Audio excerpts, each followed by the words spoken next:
Assalamualaikum warahmatullahi wabarakatuh. My name is Muhammad Rizwan bin Muhammad Zamir. My student matrix is A23A1886. So today I will represent about case study question number 9, and I am about to talk about define monetary and fiscal policy. So my part is define monetary. So monetary policy is performed by a central bank, which is a bank negara Malaysia.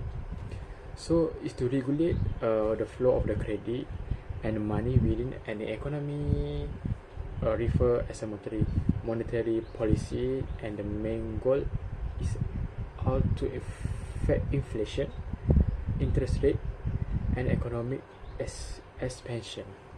So the question to answer this question is purchase or selling government asset to add or remove funds from economy is known as open market operation, and the interest rate that the central bank charge a commercial bank of short-term borrowing is known as the discount rate, and the minimal of the quantity of reserve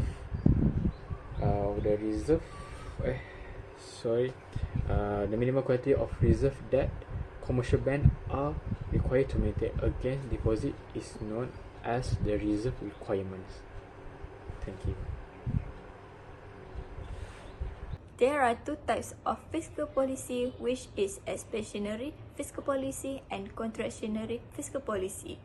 Expansionary fiscal policy is to involve increasing government spending or reducing taxes to stimulate economic growth during recession or period of slow growth. Contractionary fiscal policy is to involve decreasing government spending or increasing taxes to slow down an overheat economy and control inflation.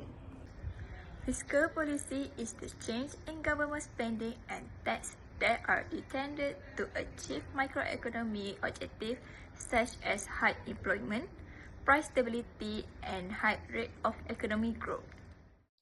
Hi, I'm Farisha. Today I want to present about question number 2.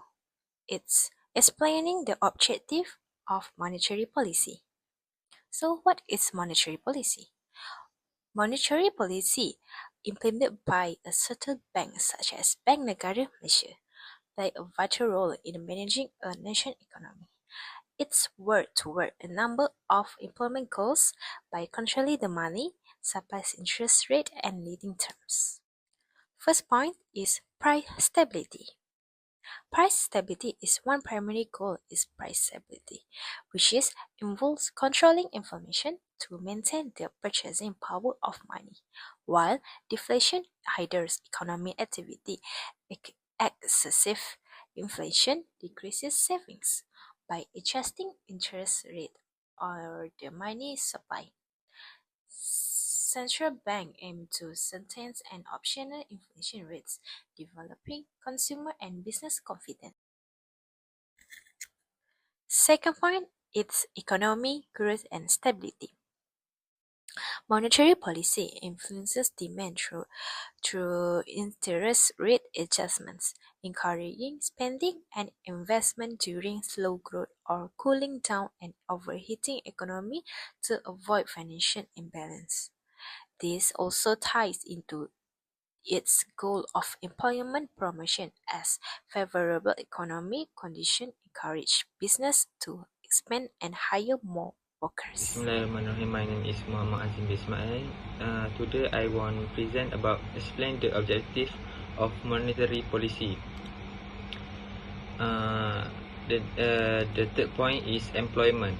Promoting high level and employment is another objective.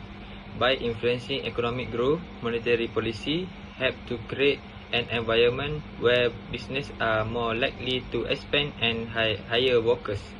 Central bank often aim to create a balance between inflation control and employment, ensuring that both goals are met. The point 4 is interest rate management. Central bank use tools like the overnight policy rate (OPR) to control short-term interest rate. This directly impact borrowing costs for consumer and businesses. A lower OPR encourage borrowing and spending, while higher OPR discourage excessive borrowing and can help contain inflation. Point 5 is exchange rate stability. Monetary policy can influence the value of country currency by managing interest rate and money supply. Central bank can affect the exchange rate, which in turn impact trade balance, import and export price, and overall economic stability. Point 6 is financial system stability. Encouraging the stability of the financial system is also a key objective. This involves regulating credit growth, overseeing financial institutions, and managing liquidity in the banking system or to prevent crises, such as those triggered by excessive borrowing or bank failure. Thank you. Assalamualaikum warahmatullahi wabarakatuh. My name is Muhammad Fakru Hakim. Today I want to present about number 3 question.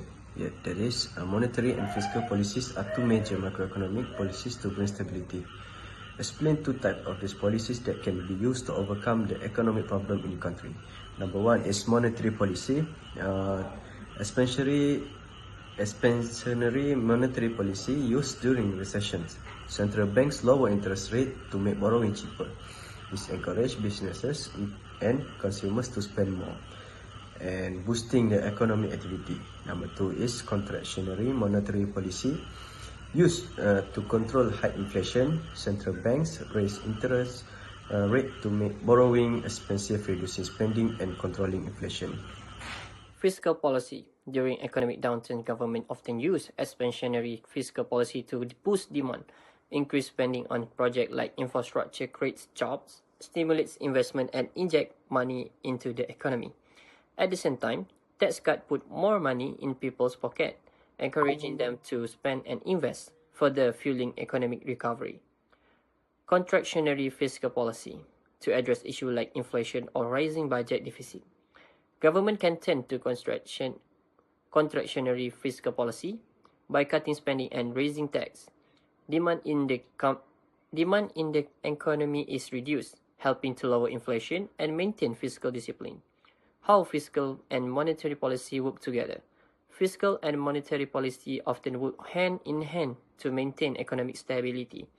While monetary policy focuses on short-term issues like controlling inflation, fiscal policy addresses long-term challenge such as reducing unemployment and managing deficit.